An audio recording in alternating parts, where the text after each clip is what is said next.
اعوذ باللہ من الشیطان الرجیم بسم اللہ الرحمن الرحیم۔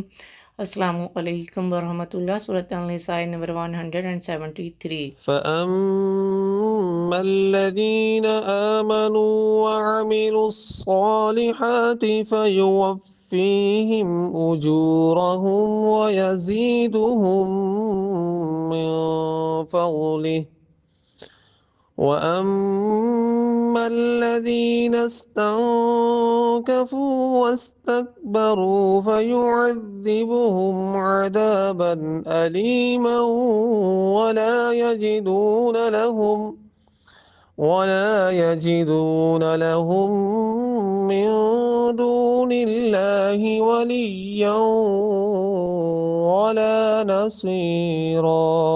تو وہ جو ایمان لائے اور انہوں نے اچھے عمل کیے تو اللہ انہیں اپنے فضل سے اور زیادہ دے گا، اور وہ جنہوں نے نفرت اور تکبر کیا تھا انہیں دردناک سزا دے گا، اور وہ اللہ کے سوا نہ اپنا کوئی حمایتی پائیں گے اور نہ مددگار۔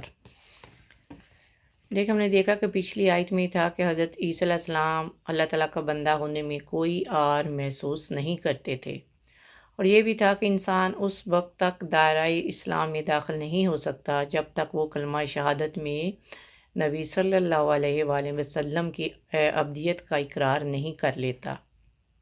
اب اس فرمان میں بتایا جا رہا ہے کہ جو لوگ عیسیٰ علیہ السلام کی اس حیثیت پر ایمان لائیں گے اور صالح کردار اپنائیں گے تو اللہ تعالیٰ انہیں ان کے اعمال کا پورا صلہ دینے کے ساتھ ساتھ اپنی طرف سے مزید اجر سے نوازیں گے، اور جنہوں نے عقیدہ توحید اور اللہ تعالیٰ کی الوہیت سے انکار کیا تو ان کے لیے دردناک عذاب ہوگا۔ تکبر اور بڑائی صرف اللہ تعالیٰ کے لائق ہے۔ مخلوق میں سے جو کوئی بھی اللہ تعالیٰ کے سامنے آکڑے گا تو وہ یقیناً دوزخ میں جائے گا۔ ارشاد باری تعالیٰ ہے، ان الذین یستکبرون عن عبادتی سیدخلون جہنم داخرین۔ بے شک جو لوگ میری عبادت سے انکار اور تکبر کرتے ہیں یقیناً وہ ذلیل و خوار ہو کر جہنم میں داخل ہوں گے۔ بخاری میں ہے، آپ صلی اللہ علیہ وآلہ وسلم نے فرمایا، پروردگار کے سامنے دوزخ اور جنت کا جھگڑا ہوا۔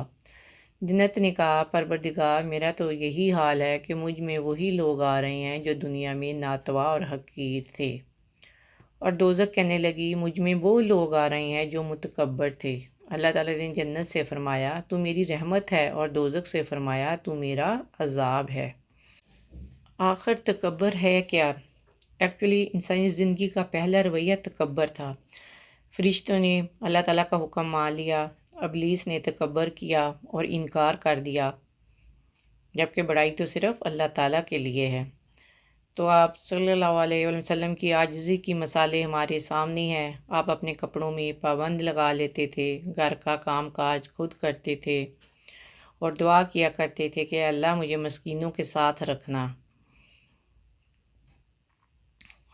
تو اسی سلسلے میں حضرت سلیمان علیہ السلام کی دعا ہے کہ اے میرے رب مجھے قابو میں رکھ کہ میں ان نعمتوں پر آپ کا شکر ادا کروں جو تو نے مجھے عطا کیں اور جو میرے والدین کو عطا کیں، اور میں ایسا کام کروں جو آپ کو پسند آ جائے۔ اسی طرح عیسیٰ علیہ السلام نے اپنے آپ کو اللہ تعالیٰ کا بندہ ہونے میں عار نہیں سمجھا، تو پھر انسان کیوں سمجھے؟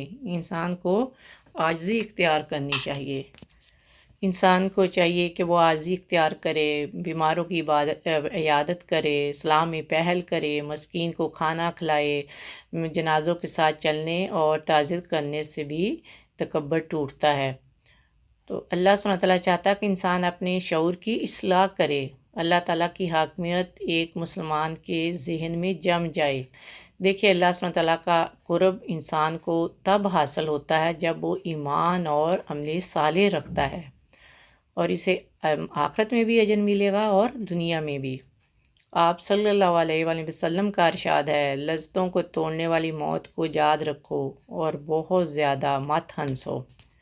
واضح ہوگا کہ جہاں پہ اللہ تعالیٰ کی عبادت سے منہ موڑنے والے کو ایک قسم کی دھمکی دی گئی ہے، اور ایمان اور نیک اعمال کرنے والوں کو خوشخبری دی گئی ہے کہ اللہ ان کی نیکیوں کا پورا بدلہ دے گا، اور اللہ تعالیٰ کی عبادت سے منہ موڑنے والوں کو اللہ تعالیٰ سخت سزا دے گا۔